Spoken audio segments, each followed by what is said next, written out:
Jenaplan De Keg bestaat dit jaar 50 jaar. En dat wordt deze week groot gevierd met een gevarieerd programma. De officiële aftrap van de feestweek was maandagochtend. Vandaag hebben we een beetje relaxed, een rustige opening gehad. Vanmorgen met de burgemeester, wethouder, heel veel ouders. Dus het was heel gezellig. En vandaag is het, zoals je ziet, lekker picknicken, een beetje stoepen versieren, dus de speelplaats mooi maken. Dus een rustig begin aan de week. Morgen gaan we naar het Overland met alle kinderen. Dus dat wordt heel bijzonder. En daar hebben we heel veel zin in. De kinderen maken aftekenlijstjes zo van nog zoveel dagen. Woensdag is een beetje zo'n relaxdag. Weer terug op school, misschien een beetje nababbelen, maar ook gewoon werken. Dat vinden we allemaal ook heel prettig. En op donderdag en vrijdag is een beetje het klapstuk. Dan hebben we de hele dag activiteiten, gaan we leuke dingen maken, spellen doen. Maar gaan we ook logeren op school, hebben we een disco. Dus dat wordt echt een topweek. En op vrijdag sluiten we het samen met een ontbijt af. En gaan we daarna nog even 10 minuten bewegen als start van de Nationale Sportweek. Dus al met al denk ik mooie activiteiten.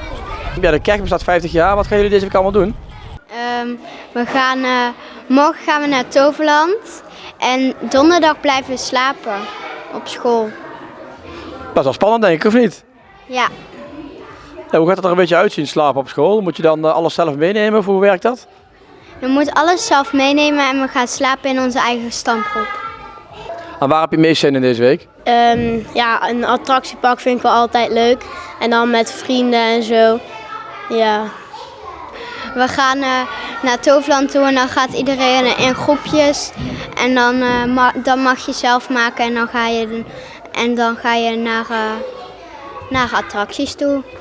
Ja, dat zijn hele leuke attracties, dus ja.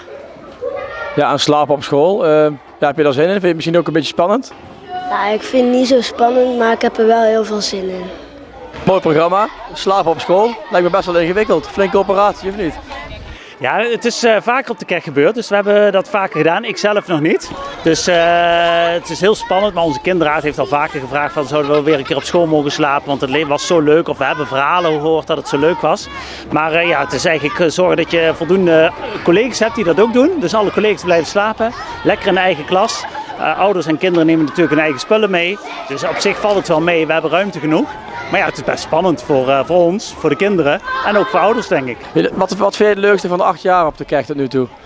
Ik vind donderdag lijkt me ook wel een leuke dag. Want dan gaan we hier met z'n allen slapen en ook nog feest vieren.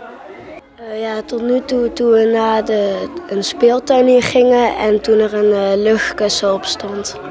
De verjaardag van mijn juf, toen het 50 werd, gingen we lasergamen en ja, allemaal nog leuke dingen.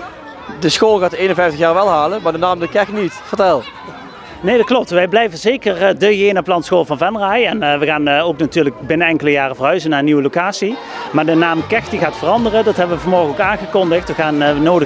We dagen eigenlijk iedereen uit om een nieuwe naam te bedenken. En een naam die past bij waar we voor staan als school. En de naam Keg vonden we niet meer. Het is in straattaal heeft het een betekenis waar we niet trots op hoeven te zijn. Maar zo is hij niet bedacht. Het is echt bedoeld als een betekenis voor het woord weg eigenlijk. Een verbinding te slaan, maar ook een stevige plek in het onderwijslandschap van Venray krijgen. 50 jaar geleden dan. Dus het idee daarachter is heel mooi. Maar met de betekenis zoals het dat nu ook heeft, vinden we het niet meer passend. En verhuizing naar een nieuwe locatie. 50 jaar bestaan. Mooi moment om ook te gaan wijzigen. Dus weet je een goede naam, stuur hem in en wie weet nemen we hem over.